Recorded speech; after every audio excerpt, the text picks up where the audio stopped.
Assalamualaikum warahmatullahi wabarakatuh.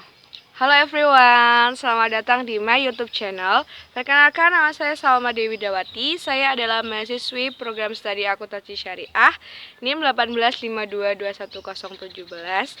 Saat ini saya sedang melakukan kuliah kerja nyata tematik transformatif Kerso Dharma, kerja sosial daring dari rumah dengan tema penguatan ketahanan masyarakat masa pandemi COVID-19 dengan berbasis kearifan lokal dan moderasi beragama. Jadi, di sini saya akan memberikan laporan kegiatan KKN Transformatif Kerso Dharma 2021 di minggu yang pertama. Jadi, teman-teman, kegiatannya bisa dilihat di slide berikutnya.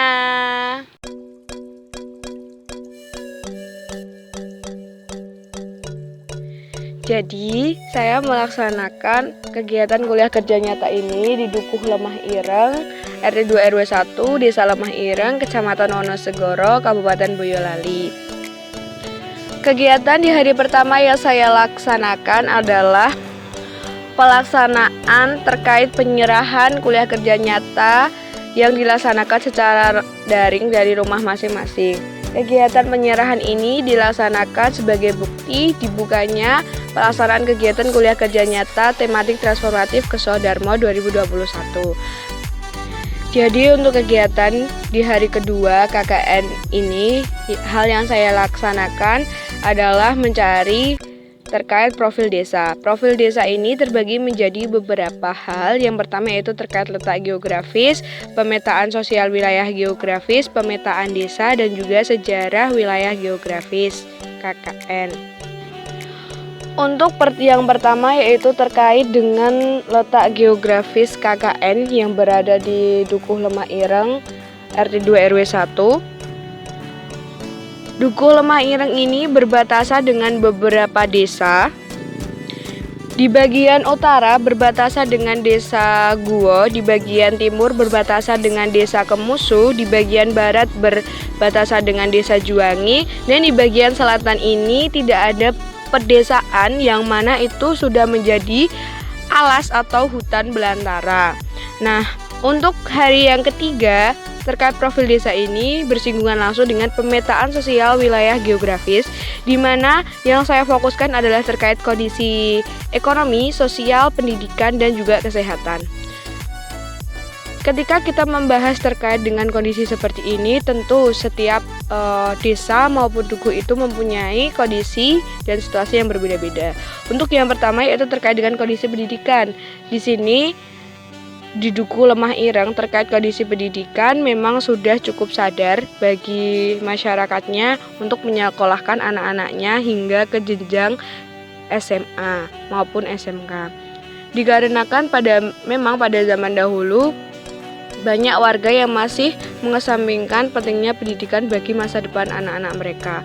Akan tetapi seiring berjalannya waktu, perkembangan teknologi dan juga perkembangan zaman menuntut mereka untuk bisa lebih sadar bahwasanya pendidikan sampai jenjang ke SMA itu sangatlah penting untuk mencari pekerjaan agar anak-anak mereka mendapatkan masa depan yang lebih baik. Pentingnya kesadaran terkait pendidikan bagi masyarakat Lemah Ireng itu menjadi tonggak awal utama bahwasannya mereka bukanlah suatu dukuh yang tertinggal secara jauh. Akan tetapi tidak dapat dipungkiri bahwasannya alasan utama mereka putus sekolah adalah terkait dengan perekonomian keluarga. Nah, di situasi dan kondisi ekonomi masyarakat Lemah Ireng ini dipicu dengan adanya mata pencaharian yang hanya sebatas petani maupun peternak dan juga bekerja sebagai buruh ataupun merantau di luar kota. Memang lahan di sekitar Lemah Ireng ini sangat cocok untuk ditanami bahan-bahan pokok seperti padi, jagung, ketela maupun rempah-rempah yang biasa digunakan untuk memasak di dapur. Karena selain memang pada awal mulanya itu bukan sebuah bangunan maupun rumah, tetapi juga itu adalah sebuah alas ataupun hutan belantara yang mana lahan itu kosong dan bisa dijadikan mereka sebagai pekerjaan, salah satunya adalah petani. Terkait dengan pekerjaan mereka rata-ratanya adalah peternak, itu juga dipicu oleh lahan-lahan kosong yang mana itu ditumbuhi oleh rumput liar yang itu bisa dipergunakan sebagai makanan untuk peternak mereka, hewan ternak mereka. Salah satunya yang biasa diternak mereka adalah sapi, kambing, dan juga ayam. Nah, terkait untuk ayam ini memang tidak banyak karena ada juga yang mempunyai usaha seperti ayam daging. Selain itu, mereka yang putus sekolah di lulusan SMP, bahkan ada juga yang di lulusan SMA maupun SMK memilih untuk bekerja di luar kota sebagai buruh pabrik maupun kuli bangunan. Hal itu dikarenakan karena memang itu dirasa lebih bisa memberikan mereka cukup banyak uang yang dihasilkan daripada harus di sekitar rumah mereka ataupun di Boyolali kota. Nah, terkait dengan kondisi yang ketiga yaitu terkait dengan kondisi sosial, di mana memang masyarakat Lemah Ireng ini mempunyai hubungan yang sangat harmonis antar tetangganya.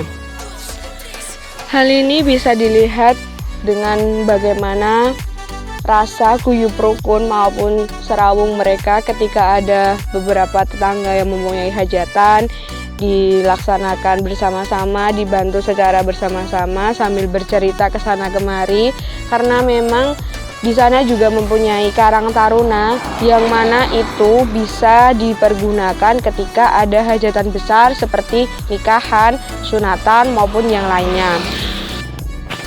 Selain itu, setiap 1 bulan sekali juga beberapa ibu-ibu PKK melaksanakan arisan yang mana itu bisa dilaksanakan secara offline maupun secara langsung, juga bisa berinteraksi langsung dengan para tetangga dengan mematuhi protokol kesehatan.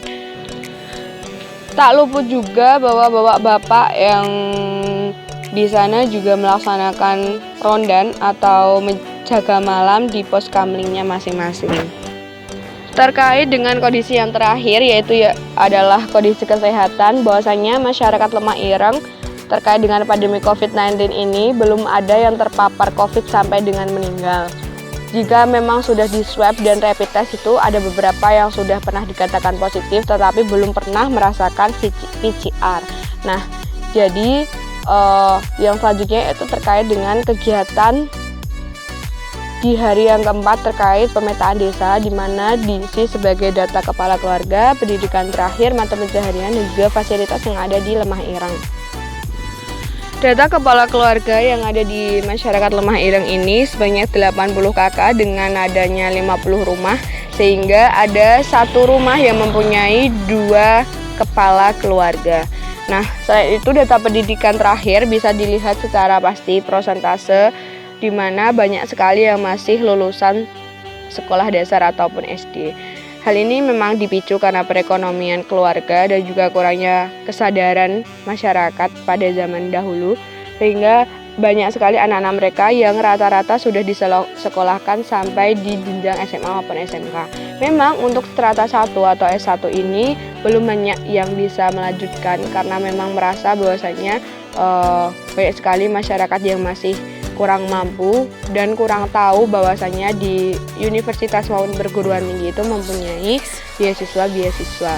Nah, terkait dengan mata pencaharian ini seperti yang sudah dijelaskan di hari yang ketiga, bahwasanya mereka rata-rata bekerja sebagai petani, peternak maupun buruh pabrik atau merantau di luar kota sebagai buruh maupun kuli bangunan.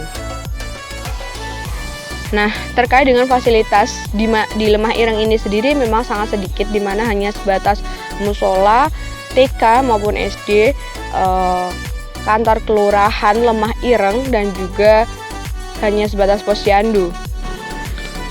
Karena memang untuk sampai di puskesmas pun membutuhkan waktu 45 menit untuk sampai di puskesmas Wonosegoro, karena di Lemah Ireng ini belum ada puskesmas, hanya sebatas posyandu. Nah, pos kamling juga ada di beberapa RT juga dibuatkan karena itu untuk jaga malam. Terkait dengan fasilitas pendidikan yang SMP, MTS memang sedikit jauh dengan jarak tempuh sekitar 30 menit, dan di SMA negeri maupun SMK negeri itu membutuhkan sampai 45 menit maupun 1 jam untuk sampai di SMA maupun SMK. Lalu profil desa yang terakhir di hari kelima adalah terkait dengan sejarah wilayah geografis, di mana yang saat ini adalah Lemah Ireng. Jadi Lemah Ireng ini diambil dari 2 nama, yaitu lemah dan ireng, di mana lemah berarti tanah dan ireng berarti hitam. Sehingga pada zaman dahulu memang di Lemah Ireng bukanlah rumah-rumah maupun bangunan seperti yang sekarang ini, tetapi dulu hanyalah sebatas hutan belantara ataupun alas, di mana ketika memang masyarakatnya sudah semakin banyak, sudah mempunyai anak, cucu, cicit, dan yang lainnya, membutuhkan banyak sekali rumah maupun bangunan yang harus mereka dirikan, sehingga banyak sekali alas maupun hutan belantara yang harus dibakar, dan itu mengakibatkan tanah mereka menjadi warna hitam dan muncullah nama Lemah Ireng. Dan dari informasi yang saya dapatkan bahwasanya Duku Lemah Ireng ini dulunya kecamatannya adalah Kemusu, akan tetapi ketika tahun 2020 sudah beralihkan ke Kecamatan Wonosegoro.